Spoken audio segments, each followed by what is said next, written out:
நன்றி. கேப்டன் பிரபாகரன் திரைப்படத்தை 35 வருடங்களுக்கு ஏறக்குறைய பிறகு ரீரிலீஸ் செய்வதற்கான இந்த விழாவிற்கு வருகை தந்துள்ள நண்பர்கள் அனைவரையும் வருக வருக வருக என வரவேற்கின்றேன். உண்மையாகவே ஒரு சந்தோஷமான ஒரு பரவசமான நிலை தான் இருக்குது. கேப்டன் பிரபாகரன் படத்தை ரிலீஸ் பண்ணும்போது எங்களுக்கு என்ன ஒரு சந்தோஷம் இருந்ததோ அதே சந்தோஷம், அதே வரவேற்பு உங்கள் எல்லாரையும் பார்க்கும்போது மேடையில் இருக்கிற எல்லாரும் எங்களுடைய நட்புக்கும் விஜயகாந்த் சார் மேலே வச்சுருக்க அன்புக்கும் இந்த நிகழ்ச்சிக்கு வருகை தந்திருக்காங்க. அவர்கள் எல்லாரையும் வருக வருக என வரவேற்கின்றேன். அதுபோலவே இந்த நிகழ்ச்சிக்கு வருகை தந்துள்ள பத்திரிகையாளர்கள், ஊடகவியலாளர்கள் மற்றும் எங்களது நண்பர்கள், பல்வேறு திரைப்படத்துறையைச் சேர்ந்த பல்வேறு சங்கங்களைச் சேர்ந்த உறுப்பினர்கள், சம்மேளனத்தின் நிர்வாகிகள், சம்மேளனத்தின் இணைக்கப்பட்ட சங்கங்களின் நிர்வாகிகள், அதுபோன்றே நடப்பு தயாரிப்பு சங்கத்தின் நிர்வாகிகள், தயாரிப்பாளர்கள், விநியோகஸ்தர்கள், திரையரங்க உரிமையாளர்கள் அனைவரையும் வருக வருக என வரவேற்கின்றோம். இந்த படம் ரிலீஸ் ஆகும்போது எங்களுக்கு என்ன ஒரு ஃபீலிங் இருந்ததோ அதுபோல் இந்த படம் இப்போ ரிலீஸ் ஆகும்போது கூட அதே படத்தை ரிலீஸ் பண்ண டிஸ்ட்ரிபியூட்டர்ஸ் 30 வருஷத்துக்கு பிறகு கூட நிறைய பேர் எனக்கு ஃபோன் பண்ணி எங்களை அந்த படத்தை யார் ரிலீஸ் பண்ணுறாங்க, நாங்களே ரிலீஸ் பண்ணுறோம் மறுபடியும் அப்படிங்கிற மாதிரி பல பேர் எங்களுக்கு ஃபோன் பண்ணி கேட்டாங்க. அதுபோல் திரையரங்கத்திலேருந்து சார் படம் ரிலீஸ் பண்ணும்போது நீங்கள் படத்தை ரிலீஸ் பண்ணோம், நீங்கள் வாங்கன்னு ஏறக்குறைய ஒரு 30-40 தேட்டர்லேருந்து எனக்கு ஃபோன் பண்ணாங்க, நீங்கள் படத்தை ரிலீஸ் பண்ணணும். அப்போது அந்த அளவுக்கு இந்த படத்தின் மேலேயும் விஜயகாந்த் சார் மூலியம் தமிழகம் எங்கும் ஒரு அன்பு இருக்குங்கிறத நாங்கள் தெரிஞ்சுக்கிட்டோம். அதனால் விஜயகாந்த் சாரோட ரசிகர்களுக்கும் அதுபோன்ற விஜயகாந்த் சாரோட மகன் பிரபாகரன், என்னுடைய சகோதரன் விஜய பிரபாகரனுக்கும் என்னுடைய நன்றி. நீங்கள் வருகை தந்ததுக்கும் நீங்கள் எனக்கு ரொம்ப சந்தோஷம். என்னன்னா விஜய் பிரபாகரனும் அப்புவும் நான் படம் பண்ணும்போது சின்ன குழந்தைங்க 2 பேரும். இன்றைக்கி நான் படம் பண்ணும்போது தான் பிரபாகரன் பிறக்கிறார். நான் கிளைமேக்ஸ் ஷூட் எடுத்துகிட்டு இருக்கும்போது ஜனவரி 14 படத்தை ரிலீஸ் பண்ணணுன்னு பிளான் பண்ணி டே அண்ட் நைட் ஷூட் பண்ணிகிட்ருக்கோம். அங்கே டிசம்பர் 10 சாலக்குடியில் ஷூட்டிங் முடியுது. டிசம்பர் 12 மறுபடியும் ஒரு நாள் கேப் விட்டு சென்னையில் செட்டு போட்டு அதனுடைய அந்த கிளைமேக்ஸ் ஃபைட்டர் எடுத்துக்கிட்டு இருக்கோம். அப்போது விஜயகாந்த் சார் சொல்கிறார், செல்வமணி ஜனவரி 14 நம்ம படம் ரிலீஸு, டிசம்பர் 14 எனக்கு பையன் டேட் கொடுத்துருக்காங்கன்னு. ஆனால் நாங்கள் ஷூட்டிங் பண்ணிகிட்டு இருக்கும்போது டிசம்பர் 13 மிட் நைட் தகவல் வருது, அம்மாவுக்கு ரொம்ப பிரசவ வலி ஸ்டார்ட் ஆகிடுச்சு 13 நைட்டு. நான் சொன்னேன், சார் என்ன பண்ணலான்னு. இல்லை அவங்க போய் அட்மிட் பண்ணிட்டோம், நான் அப்புறம் போய்க்கிறேன்னாரு. நைட்டு 2 மணிக்கு தகவல் சொன்னாங்க. ஆனால் அவர் 5 மணிக்கு ஷூட்டிங் முடிச்சுட்டு தான் போய் ஷூட்டிங் அவங்க பையனை பார்த்துட்டு, பையன் நைட்டு தான் போயிருந்தாங்க, 4 மணிக்கோ 4:30 மணிக்கோ நினைக்கிறேன். விடிய காலை போய் பார்த்துட்டு மறுபடியும் குளிச்சுட்டு மறுபடியும் 7 மணிக்கெலாம் ஷூட்டிங் வந்துட்டார். ஏன்னா படத்தை நாங்கள் ரிலீஸ் பண்ணுவோம், ஜனவரி 14 ரிலீஸ் பண்ணோம். அந்த அன்னைக்கு படம் ரிலீஸுக்கு பிறந்த பிரபாகரன் ரீரிலீஸுக்கு இந்த படத்தை சிறப்பு விருந்தினராக வந்திருக்காருங்கிறது ரொம்ப ரொம்ப சந்தோஷமான விஷயம். அது மாதிரி அபுவும் எங்களுக்கு ஒரு சின்ன குழந்தை தான். அவங்க அப்போவே சொல்லுவார் ராவுத்தர், ரேய் அங்கிள் கூட போட, நீ அங்கிள் கூடவே இருக்கணும் அப்படின்னு சின்ன குழந்தைகிட்ட என் கூட அனுப்பிச்சிட்ருப்பார். ஆனால் அபு இன்றைக்கி இந்த படத்தோட ரீரிலீஸுக்கு தயாரிப்பாளராக இந்த மேடையில் உட்காந்துருக்காரு. அது மாதிரி பல்வேறு அம்மா கிரேஷன் சிவா சார் அப்போ எங்கள் படத்தோட தயாரிப்பாளர். இன்னொரு படம் இப்போ அவங்க தையல்காரர் ஷூட்டிங் நடந்துகிட்ருக்குன்னு நினைக்கிறேன். பார்த்திபன் படம் என்ன சார்? பார்த்திபன் படம் தாலாட்டு பாடவா படத்தோட ஷூட்டிங் நடந்துகிட்ருக்கு. எங்கள் கேப்டன் படத்தோட ஷூட்டிங் நடந்துகிட்ருக்கு. 40 வருஷம் கழிச்சும் நாங்கள் நண்பர்களாக இந்த மேடையில் உட்காந்துருக்கோம். பல்வேறு ஏற்ற இறக்கங்களை பார்த்துருக்கோம். இந்த மேடையில் இருக்கிற எல்லாருமே என்னோட ஏதோ ஒரு வகையில் நட்பாகவும் இல்லை சகோதரத்துவம் பழகியிருக்காங்க. உங்கள் அனைவருக்கும் என்னுடைய நன்றியை தெரிவிச்சுக்கலாம் சார். ரொம்ப நன்றி. ஏன்னா விழா கொஞ்சம் இந்த இன்றைக்கி ரொம்ப டிராஃபிக், என்ன டிராஃபிக்னு தெரியல, எல்லாருமே உள்ளே வரதுக்கு கொஞ்சம் சிரமம் ஆயிடுச்சு. அதனால் கொஞ்சம் ஆரம்பிக்க லேட் ஆகிடுச்சு. அதனால் என்னுடைய உரையை சிறிதாக முடிச்சுக்கிறேன். நம்முடைய இந்த படத்தை பற்றி என்னுடைய நண்பர்கள் அதிகமாக பேசுவாங்க. ஏன்னா படம் நான் பேச வேண்டியதில்லை, படம் 30 வருஷம் கழிச்சும் பேசியிருக்கு. அந்த படத்தோட இயக்குனருங்கிற வகையில் எனக்கு எப்பவுமே சந்தோஷம்தான். அந்த சந்தோஷத்தோடு மற்றவர்களை பேச அழைக்கிறேன். நன்றி, வணக்கம். கேப்டன் பிரபாகரன், அதாவது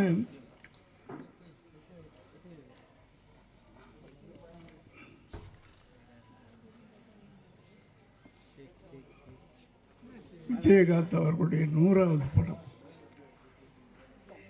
பொதுவாக நடிகர்களுக்கு இந்த 100வது படம் வந்து ரொம்ப ரிஸ்காக இருக்கும். சிலருக்கு அமையாது சரியா. ஆனால் விஜயகாந்த் அவர்களுக்கு இது ஒரு மிகப்பெரிய வெற்றி படமாக அமைஞ்சது. அதாவது ஒவ்வொரு நடிகனுக்கும் ஒரு ஆரம்பம், ஒரு படிக்கட்டாக இருக்கும். இந்த படம் வந்து அடுத்த கட்டத்துக்கு அவர் தூக்கிட்டு போகும், இந்த படம் அடுத்த கட்டத்துக்கு தூக்கிட்டு போகும். அப்படி அமைஞ்சதுதான். முதல்ல சட்டபுரட்டரை, அப்புறம் சாட்சி அவரை நிலைநிறுத்திச்சு. அதுக்கு பிறகு வந்த இயக்குனர்களில் சில படங்கள் அடுத்த கட்டத்துக்கு அப்படியே தூக்கிட்டு போச்சு. இந்த படத்தில் தான் கேப்டன் அப்படின்னு இன்னைக்கு வரைக்கும் அவர் பேரே மாறி போச்சு. அது இந்த படத்து மூலமாக தான். ஜென்ரலாக நான் வந்து விஜயகாந்த் நடித்து மற்றவங்க டைரக்ட் பண்ணுற படத்தை நான் ஒரு முறை தான் பார்ப்பேன் நான். ஆனால் இந்த படத்தை 3 தடவை பார்த்துருக்கேன். அப்படியாப்பட்ட ஒரு மேக்கிங். இதில் வசனங்கள் லியாகத் அலி கான் மேடையில் இருக்கிறாங்களா இல்லையான்னு தெரியல, ரொம்ப நல்லா இருக்கும். ரொம்ப யதார்த்தமாக, அதே நேரத்தில் பவர்ஃபுல்லாக இருக்கும். அடுத்து பாடல்கள் எடுத்துக்கிட்டிங்கன்னா அத்தனை பாடல்களும் விட்டு சார் இந்த படத்தில். அப்படி கமர்ஷியலான ஒரு படத்தை, அதான் இயக்குனர்கள் ஒரு நடிகரை தூக்கிட்டே போவாங்க நல்ல இயக்குனர்கள் கிடைக்கும்போது. அப்படி விஜயகாந்த் கிடைத்த ஒரு நல்ல பெரிய ஒரு மறக்க முடியாத இயக்குனர்கள் ஒருத்தர் செல்வமணி சார். அந்த 87 அந்த 90 இந்த ஒரு 3-4 வருஷங்கள் ஒரு தமிழ் சினிமாவில் ஒரு ட்ரெண்டு. டிஎஃப்டி டைரக்டர்ஸ்லாம் உள்ளே வந்தாங்க, பயங்கரமான சக்ஸஸ்லாம் கொடுத்தாங்க. ஆனால் என்னென்னா தயாரிப்பாளர்கள்லாம் பயந்துட்டாங்க அவங்க வைக்கிற செலவுகளை எல்லாம் பார்த்துட்டு. ஆனால் டிஎஃப்டி படிச்சுட்டு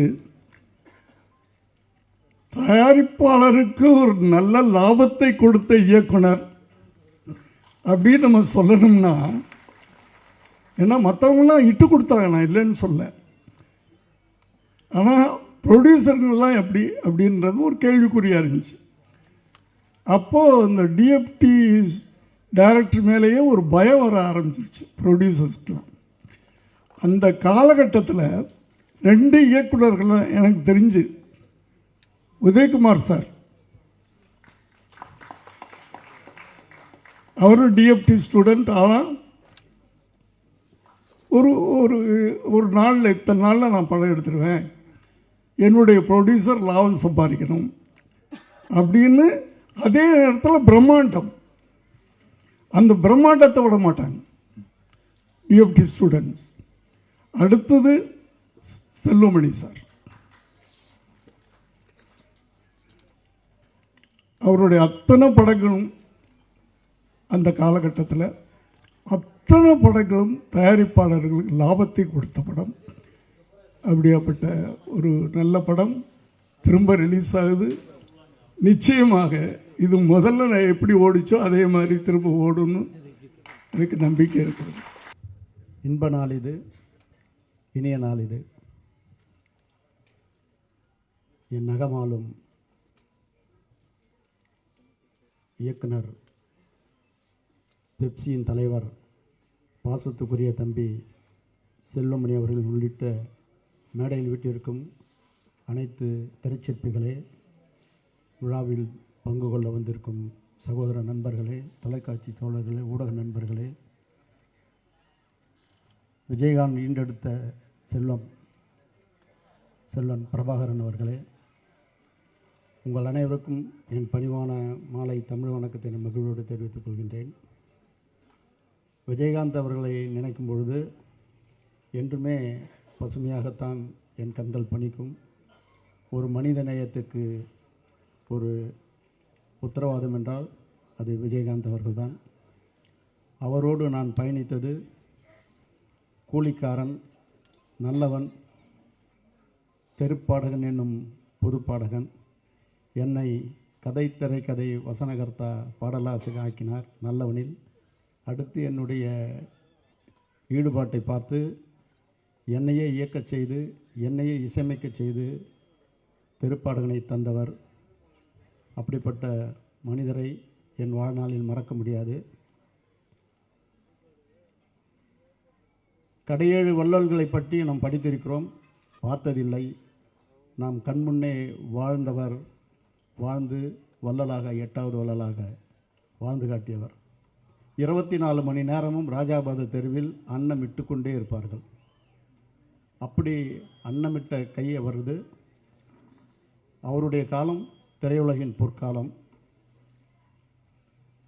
செல்லுமணி அவர்களை நினைக்கும் பொழுது